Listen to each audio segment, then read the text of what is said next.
Good morning. Today's Chris Van Allsburg read is The Stranger. And The Stranger is a story about seasons and how things change.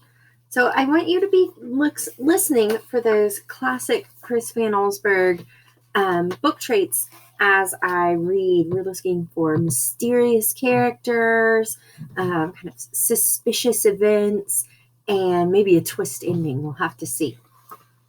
It was the time of year Farmer Bailey liked best, when summer turned to fall. He whistled as he drove along. A cool breeze blew across his face through the truck's open window. Then it happened. There was a loud thump. Mr. Bailey jammed on his brakes. Oh no, he thought, I've hit a deer. And look, this time we're getting color illustrations. As I read, I want you to be thinking about why Chris Van Allsburg would use color illustrations on this book in particular. Most of his books are in black and white. But it wasn't a deer the farmer found lying in the road. It was a man. Mr. Bailey knelt down beside the still figure, fearing the worst. Then suddenly the man opened his eyes. He looked up with terror and jumped to his feet. He tried to run off, lost his balance, and fell down. He got up again, but this time the farmer took his arm and helped him to the truck. Oh, can you imagine how scary that might be if you hit someone with your car and they're laying in the road like that? The farmer must have been so scared. Mr. Bailey drove home. He helped the stranger inside, where Mrs. Bailey made him comfortable on the parlor sofa. Katie, their daughter, peeked into the room. The man on the sofa was dressed in odd, rough leather clothing. She heard her father whisper, "Must be some kind of hermit, sort of fellow who lives alone in the woods." The stranger didn't seem to understand the questions Mr. Bailey asked him. "I don't think," whispered Mrs. Bailey, "he knows how to talk." I love how this picture helps keep the mystery of the stranger alive, because it's like you're with the little girl peeking into the room. You don't get to know everything right now, do you? We'll see if we find out more. Mr. Bailey called the doctor, who came and listened to the stranger's heart, felt his bones, looked in his eyes, and took his temperature.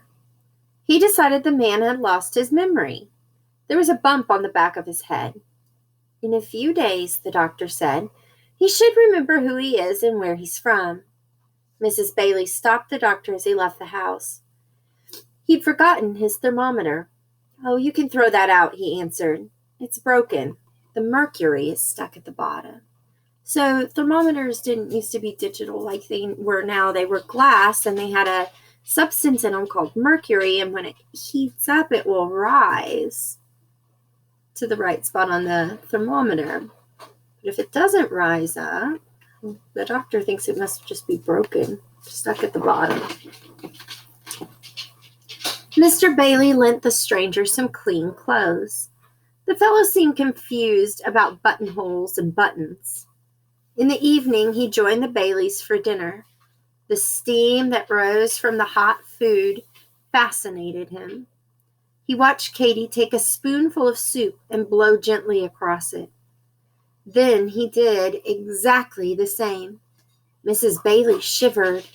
"Brr," she said. "There's a draft in here tonight." Are you getting some clues about the stranger? He's mysterious, isn't he? This is one of those classic Chris Van Allsburg characters. The next morning, Katie watched the stranger from her bedroom window. He walked across the yard toward two rabbits. Instead of running into the woods, the rabbits took a hop in his direction. He picked one of them up and stroked its ears, then set it down.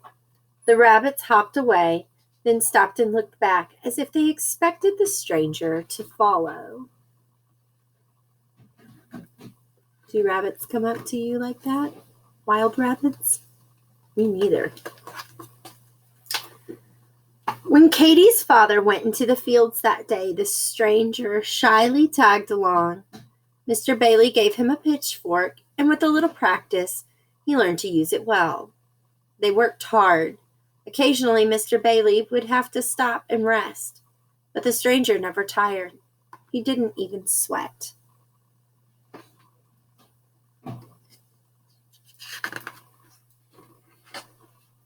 That evening, Katy sat with the stranger, watching the setting sun. High above them, a flock of geese in perfect V formation flew south on the trip that they made every fall. The stranger could not take his eyes off the birds. He stared at them like a man who'd been hypnotized.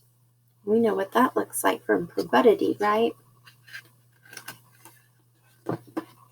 2 weeks passed, and the stranger still could not remember who he was. But the Baileys didn't mind. They liked having the stranger around. He had become one of the family. Day by day, he'd grown less timid. What do you think timid is? I see he's now dancing with them, right? I think timid is kind of like shy.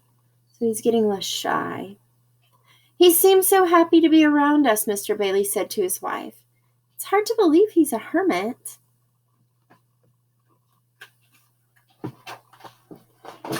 Another week passed. Farmer Bailey could not help noticing how peculiar the weather had been. Not long ago, it seemed that autumn was just around the corner, but now it still felt like summer, as if the seasons couldn't change. The warm days made the pumpkins grow larger than ever. The leaves on the trees were as green as they'd been 3 weeks before. Here they are, taking in pumpkins. Usually when you bring in pumpkins, it's pretty cool outside, right?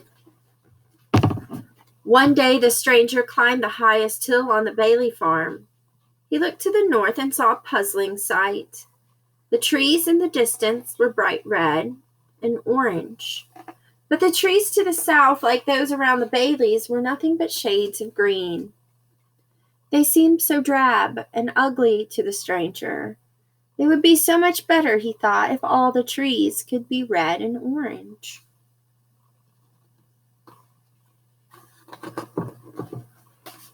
Do you have any ideas about who this stranger might be or what this stranger might do? The stranger's feelings grew stronger the next day. He couldn't look at a tree's green leaves without sensing that something was terribly wrong. The more he thought about it, the more upset he became, until finally he could think of nothing else. He ran to a tree and pulled off a leaf. He held it in a trembling hand and without thinking blew on it with all his might. Oh, and what happened to it when he did that? That leaf is now orange, right? At dinner that evening, the stranger appeared dressed in his old leather clothes. By the tears in his eyes, the Baileys could tell that their friend had decided to leave. He hugged them all at once, then dashed out the door. The Baileys hurried outside to wave goodbye, but the stranger had disappeared. The air had turned cold, and the leaves on the trees were no longer green. Every autumn since the stranger's visit, the same thing happens at the Bailey's farm. The trees that surround it stay green for a week after the trees to their north have turned. Then overnight they change their color to the brightest of any tree around.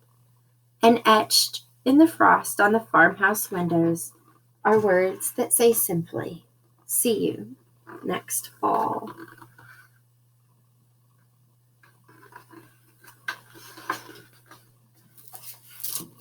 In your comments today, I would love to hear who you think the stranger is and what his job is.